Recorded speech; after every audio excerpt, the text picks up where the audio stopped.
Spoštovani gospod župan, spoštovane kolegice in kolegi, lepo pozdravljeni tukaj. Najprej pa, tako kot lani, ko smo se zbrali na drugem koncu Slovenije in sem se zahvalil ministru za šolstvo, ker je takrat izdal okrožnico, da na šolah ob koncu leta visijo slovenske zastave. Tokrat zahvala županu Postojne. Kajti, ko smo, vsaj tisti, ki smo prihajali z ljubljanskega konca sem, vozili pa avtocesti, smo videli na hribu nad Postojno plapolati lepo slovensko zastavo.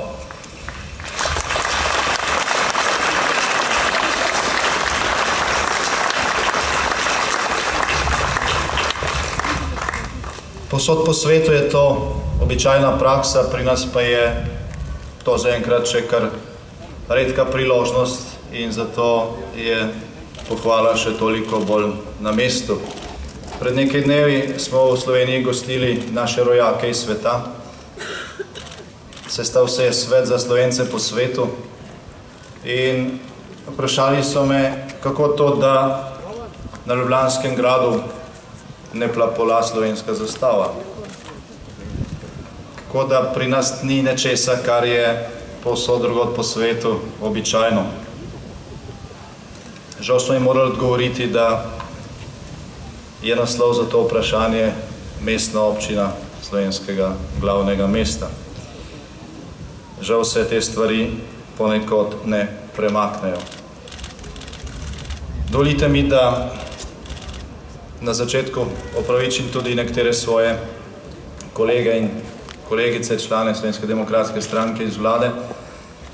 Veliko njih ima danes mednarodne in druge obveznosti. Kot veste, smo to naše druženje zaradi te tragične nesreče na Savi prestavili za en teden in to je marsikomu pač podrlo načrte.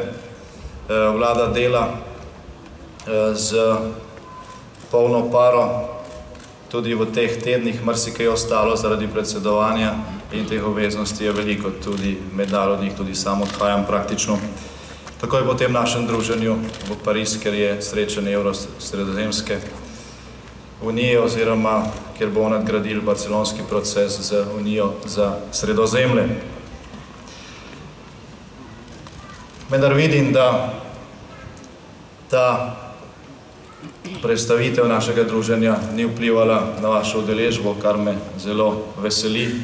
Tako kot lani smo se ob začetku poletja tudi danes tukaj zbrali člani vodstev lokalnih odborov Slovenske demokratske stranke, poslanci, člani vodstva na državni ravni regijskih koordinacij in na nek način je to vsako leto, to naše druženje na nek način vsako leto priložnost, da naredimo bilanco prvega polletja in se zazremo v drugo polovico leta.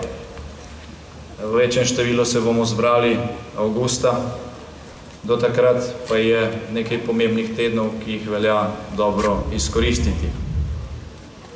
Če pogledamo nazaj v čas od našega zadnjega druženja v tej sestavi, potem lahko rečemo, da je za nami izjemno pomembno leto in da je pred nami izjemno pomembnih 10 tednov. V tem času, ki je pred nami, se na slovenskem nebu zelo jasno rišeta dve alternativi. Ena vodi naprej v razvoj in v sodelovanje, druga pa nazaj na staro in v staro izključevanje. Potrudili se bomo, da bo dobila podporo tista prva in da bo Slovenija ostala na pravi poti.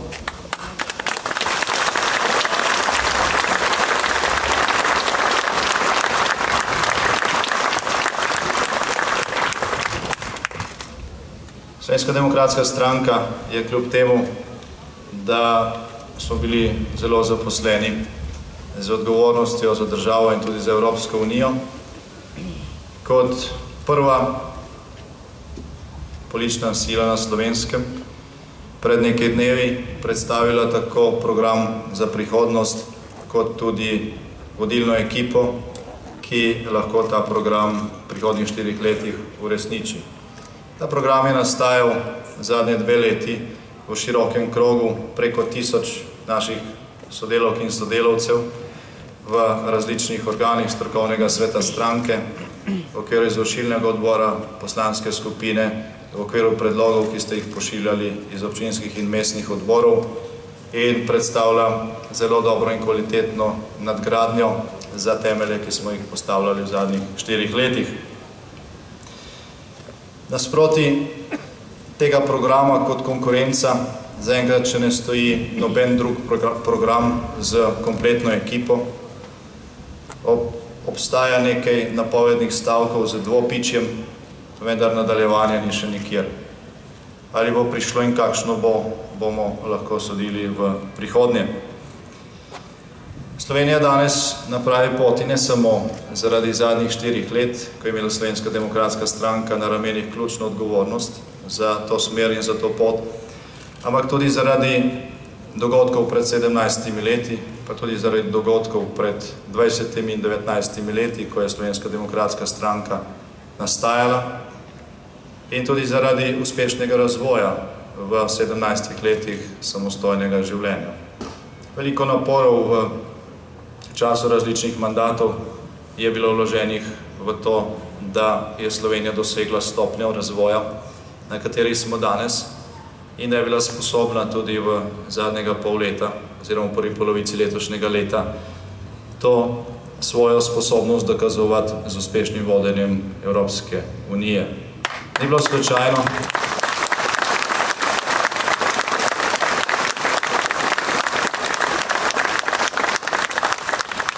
bilo slučajno, da je bil ta izziv najprej ponujen Sloveniji in da ga je Slovenija sprejela. To je treba odkrito priznati. 17 let razvoja je ustvarilo neke temelje, ki so omogočili, da lahko danes Slovenija kot prva nova članica Evropske unije uspešno briše meje med tako imenovano staro in novo Evropo in daje upanje za nadaljevanje procesa širitve Evropske unije tudi tistim, ki so danes še v čakalnici ali pred njo.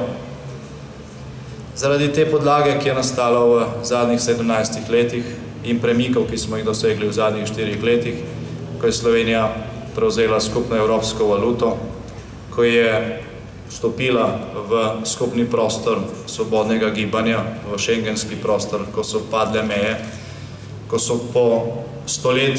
lahko po stoletju obiščemo naše rojake v Trstu ali Celovcu brez dokumentov, brez potnih listov, brez zaustavljanja na meji, brez carinskih pregledov, in ko se pravzaprav še niti ne zavedamo, kakšen velik premik je to. Ko smo v teh zadnjih 4 letih v mnogih točkah dejansko ali pa dokončno udejanjili evropske standarde, in ko je Slovenija v teh zadnjih 4 letih tudi dosegla razvojni preboj, kakršnega še nikoli prej ni. To je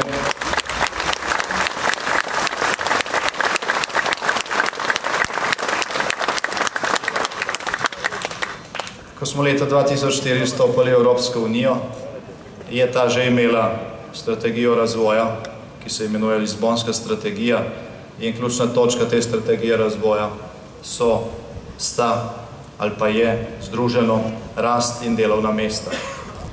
Se pravi, nek trajnostni razvoj, kjer gospodarska rast ni sama sebi namen, kjer mora ustvarjati nova delovna mesta, kjer mora ustvarjati priložnosti za zaposlovanje mladih generacij, za dostojno plačo, za pravično delitev ustvarjenega in kjer se lahko zbirajo sredstva tudi za skrb oziroma za varovanje okolja.